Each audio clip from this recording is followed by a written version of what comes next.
ওই ব্যারিস্টার সুমন, এখনো সময় আছে, ভালো হয়ে যাও। যদি ভালো না হও না, আমার সাথে আরো 11 জন আছে, বাড়াবাড়ি করলে বুঝছো সাটিং করে দিব মিয়া। সাবেক আইজিপি বেনজির আহমেদের অঢেল সম্পদের তথ্য বের হয়ে আসার পরেই নড়েচড়ে বসে সরকার। দায়িত্বশীল পদে থাকা পুলিশের সাবেক ও বর্তমান। দেখুন, আমার যেভাবেই আমি জিডি করার পর বা ওসি সাহেব আমাকে এটা জানানোর পর থেকে আমি এখন পর্যন্ত কোনো আপডেট পাইনি যে আসলে।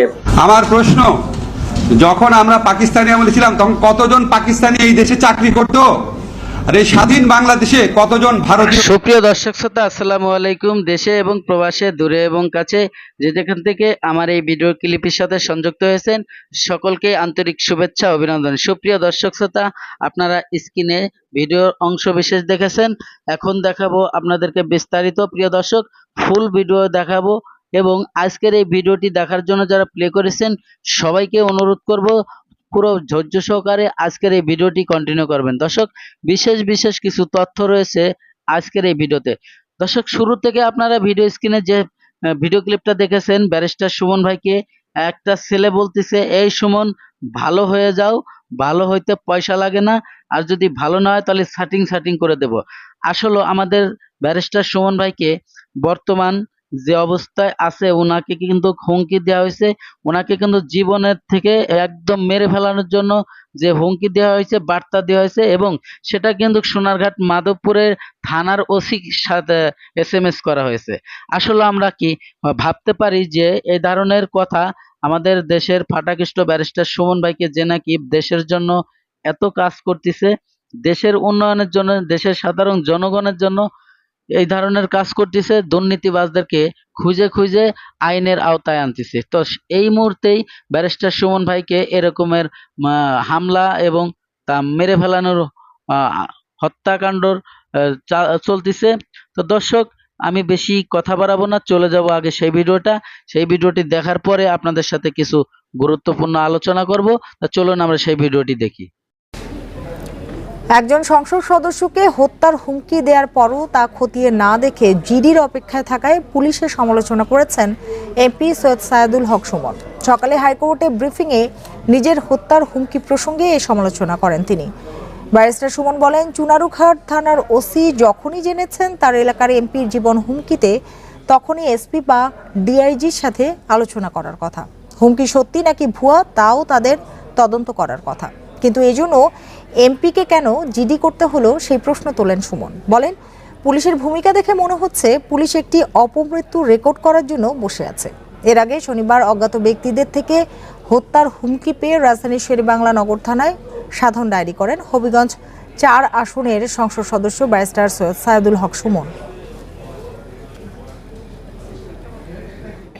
এই পুলিশের ভূমিকা দেখে মনে হইতেছে যে পুলিশ মনে হইতেছে যে একটা অপমৃত্যু রেকর্ড করার জন্য বসে আছে, যে আচ্ছা একটা মৃত্যু হয়েছে, নাইলে এই পর্যায়ে যাবে কেন, আমি কি করতেছি না করতেছি সব পুলিশ এবং এনফোর্সমেন্ট এজেন্সির নখদর্পণে থাকবে।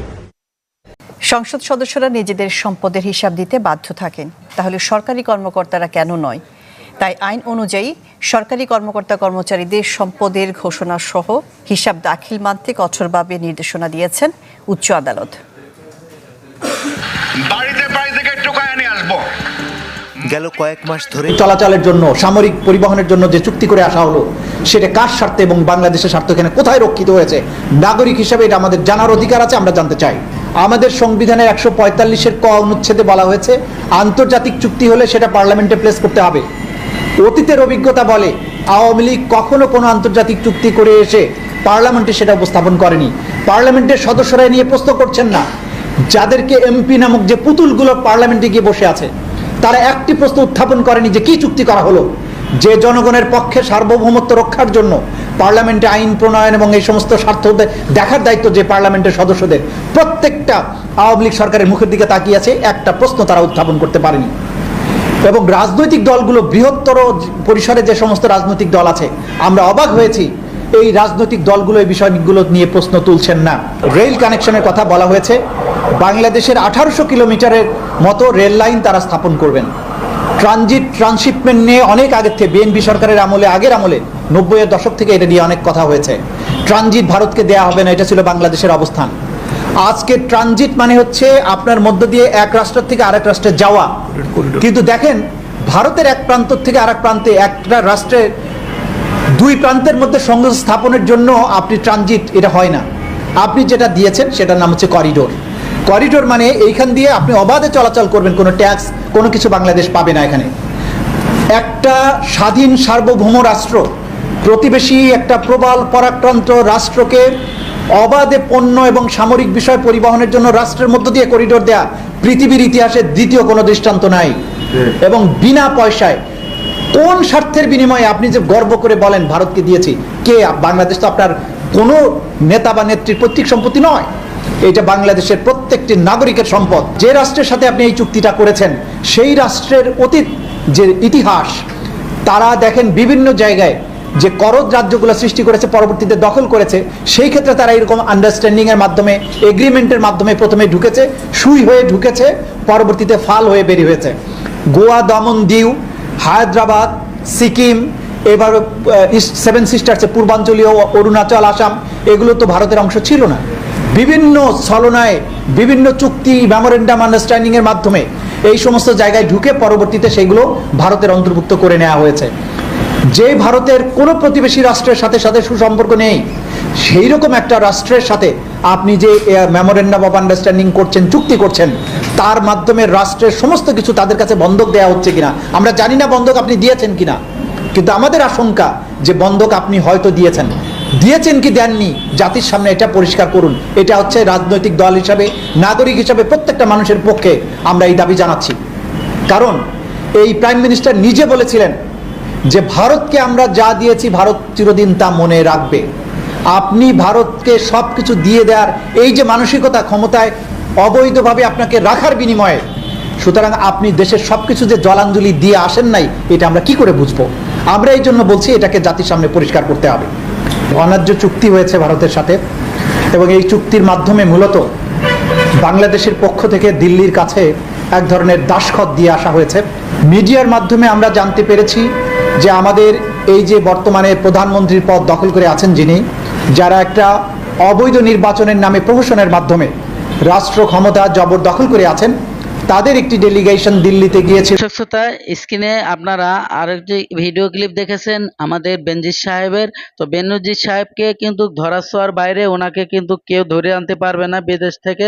উনি যে বিদেশে যে গা টাকা দিছে এবং হাজার হাজার কোটি টাকা ব্যাংকের থেকে পাচার করে, অর্থাৎ বাংলাদেশ ব্যাংকের থেকে বাংলাদেশে তার বলতে কোনো টাকা নেই, লক্ষ লক্ষ কোটি টাকা নিয়ে বিদেশে লাপাত্তা হয়েছে। তো তাকে ধরে আনার জন্য এবং এই দেশে বিচার করার জন্য অনেক পাইতারা করতেছে দুদকের কমিশনার। প্রিয় দর্শক, আমাদের ব্যারিস্টার সুমন ভাই, উনি এক প্রকারের হয়তোবা ভয় পেয়ে গেছে, কারণ ওনাকে যে হত্যার হুমকি দেওয়া হয়েছে, উনি কিন্তু মানসিক হিসাবে অনেকটা ভেঙে পড়েছে। দর্শক, এই ভিডিওতে সেটাই বোঝা যাচ্ছে। আপনাদেরকে সে ভিডিও ক্লিপটা দেখাবো, সম্পূর্ণ ভিডিও ক্লিপটা দেখলে হয়তো আপনারা বুঝতে পারবেন। প্রিয় দর্শক, আমাদের ব্যারিস্টার সুমন ভাই আরো একটি ভিডিও ক্লিপ আছে, চলুন আমরা সেই ভিডিও ক্লিপটা দেখি, তারপরে হয়তো বুঝতে পারবেন যে ব্যারিস্টার সুমন ভাই মানসিক অবস্থায় ভালো নেই এবং তাকে যে উস্কাচ্ছে, অর্থাৎ কিছু কিছু লোকে সাপের লেজে পাড়া দিলে যেরকম ফুস করে ওঠে, ব্যারিস্টার সুমন ভাই কিন্তু গরমের ফুস করে উঠবে এবং অলরেডি দুর্নীতিবাজদেরকে বাচ্চা বাচ্চা কিভাবে আইনের আওতায় আনতেছে। চলুন আমরা সেই ভিডিও ক্লিপটা দেখি, তারপরে অবশ্যই আপনার মূল্যবান মতামত কমেন্ট বক্সে কমেন্ট করবেন। ভিডিওর শেষে গুরুত্বপূর্ণ আলোচনা থাকবে। এমন মন্তব্যের কারণ কি? ভাই, আমি এটা বাহুবলবাসীর কাছে আমি পরিষ্কার করছি। আমি বলছি ওনারা না বুঝে আমাকে ভুল বুঝছে। আমি বলছি যে আমার এলাকায় যদি আমি এমপি হই, প্রতিটা মসজিদে দেখা যায় কি জুতা নিয়ে মানুষ মসজিদের ভিতর ঢুকে। কারণ কি? কারণ ভাবে যে জুতাটা চুরি হয়ে যাবে। আমি বলছি আমি এমপি হইলে সর্বোচ্চ চেষ্টা করবো আমার এলাকার যত জুতা চুর আছে সবার সাথে বসে, ভাই তোমার কি করলে ভালো হয়, প্রয়োজনে আমি আমার নিজের পয়সা দিয়া মালয়েশিয়া পাঠাই দিব। তখন আমি একটা কথা বলছিলাম যে আমার এলাকার জুতা চুর যারা, তারা যদি দেখে যে আরে জুতা চুরি সাইডে দিলে তো মালয়েশিয়া চলে যাওয়া যায়, দেখা যায়, তখন আমার এলাকার এরা তো মালয়েশিয়া চলে গেল। তখন আমি বলছিলাম অন্য এলাকার চুররা তো তখন চলে আসবে। এর মধ্যে বাহুবল তো আমার পাশে, এর বাহুবলের জুতা চুর যারা করে এরাও চলে আসে কিনা, এইটা একটা মজা করে আমি বলছিলাম। আচ্ছা ভাই, বাহুবলের লোকজন যে চেতছে আমারে বলেন, পৃথিবীর কোথায় বাংলাদেশে জুতা চুর নাই? সব মসজিদে আপনি দেখবেন বগল তলায় করে জুতা নিয়ে যাচ্ছে। কথাটা বুঝছেন? এটা আমি তাদের কাছে, যদি তারা এরপর কষ্ট পেয়ে থাকে, আমি তাদের কাছে ক্ষমা প্রার্থনা করছি যে ভাই আপনি বুঝে কষ্ট পান, কারণ হচ্ছে গিয়ে সমালোচনা সহ্য করার শক্তি থাকতে হয়, নাইলে আপনি আগাইতে পারবেন না। প্রিয় দর্শক, ধৈর্য সহকারে যারা আমার এই ভিডিওর ক্লিপটা দেখেছেন, আর হয়তোবা আপনাদের ভালো লেগেছে, আর যদি ভালো লেগে থাকে অবশ্যই আপনার মূল্যবান মতামত কমেন্ট বক্সে কমেন্ট করে জানাবেন, এবং ভিডিওটি যদি ভালো লাগে, চ্যানেলটিকে যদি সাবস্ক্রাইব করতে মন চায় অবশ্যই সাবস্ক্রাইব করে রাখবেন পরবর্তী ভিডিও পাওয়ার জন্য। দর্শক, আজকের মতো ভিডিও থেকে বিদায় নেব। সবাই ভালো থাকবেন, সুস্থ থাকবেন।